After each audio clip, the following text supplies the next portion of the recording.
મુખ્યમંત્રી Bhupendra Patel એનસીસીના at home કાર્યક્રમમાં રહ્યા ઉપસ્થિત. કેડેટ જનરલ 2026નું કર્યું અનાવરણ. સમારોહને સંબોધતા કહ્યું, એનસીસી આદર્શ જીવનશૈલી શીખવતી પાઠશાળા. એનસીસી દેશના યુવાઓને રાષ્ટ્રભાવના ભાવ સાથે બનાવે છે સશક્ત.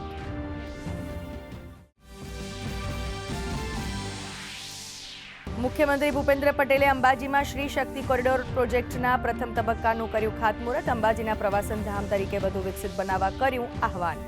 સભાને સંબોધન કરતા કહ્યું, આદ્યશક્તિ ધામ અંબાજીનું થઈ રહ્યું છે હોલિસ્ટિક અને ફ્યુચરિસ્ટિક ડેવલપમેન્ટ.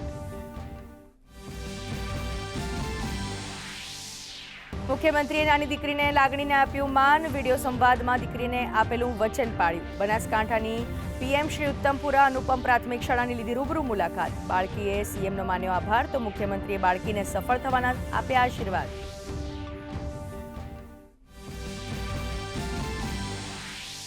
મલેશિયાના 2 દિવસના પ્રવાસ પર પ્રધાનમંત્રી નરેન્દ્ર મોદી ભારતીય સમુદાયને સંબોધિત કરતા કહ્યું, મલેશિયા ટૂંક સમયમાં ઉપલબ્ધ થશે યુપીઆઈ સર્વિસ. સંસ્કૃતિને વધુ મજબૂત કરવા બનાવાશે તિરુવલ્લુર સેન્ટર. સાથે જ મલેશિયામાં ભારતીય રોકાણ અને વિનિર્માણથી હજારો રોજગારીનું થશે સર્જન.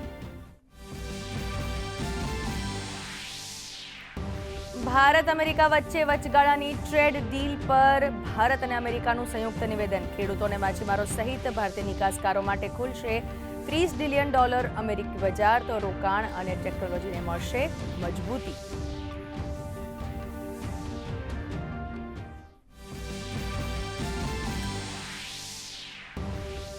Bharat US trade deal framework પર કેન્દ્રીય વાણિજ્ય મંત્રી પિયુષ ગોયલની પત્રકાર પરિષદ. કહ્યું, આ ડીલથી ભારતમાં સ્ટાર્ટઅપ શરૂ કરવા મળશે અવસરો.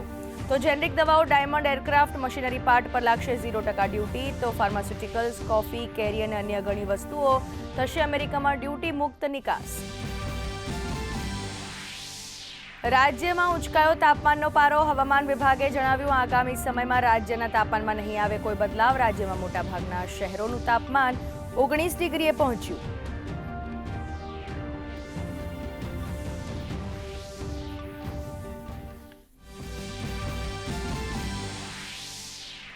T20 વર્લ્ડ કપની આજથી શરૂઆત. ટીમ ઇન્ડિયાની અમેરિકા સામે ટક્કર. અમેરિકાએ ટોસ જીતી પ્રથમ ફિલ્ડિંગની કરી પસંદગી. મુંબઈના વાનખેડે સ્ટેડિયમમાં ક્રિકેટ પ્રેમીઓનો જમાવડો.